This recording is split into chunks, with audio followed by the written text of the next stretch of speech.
नाज़रीन आदाब, मैं हूं खालिद शहबाज। आप देख रहे हैं गवाह न्यूज़।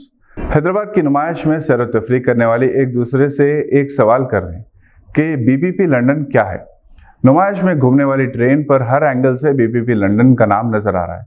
बीपीपी दरअसल लंदन की एक यूनिवर्सिटी है जिसमें हिंदुस्तान के बेशुमार स्टूडेंट्स तालीम हासिल कर रहे हैं। हर साल 10,000 फॉरेन स्टूडेंट्स को इसमें दाखिला दिया जाता है।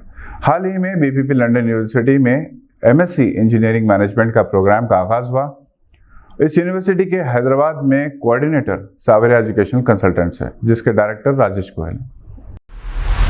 आज के लिए बस इतना ही। नई खबरों के साथ फिर होगी मुलाकात। अगर आप हमारे चैनल पर नए हैं तो सब्सक्राइब करते हुए बेल आइकन दबाना ना भूलें।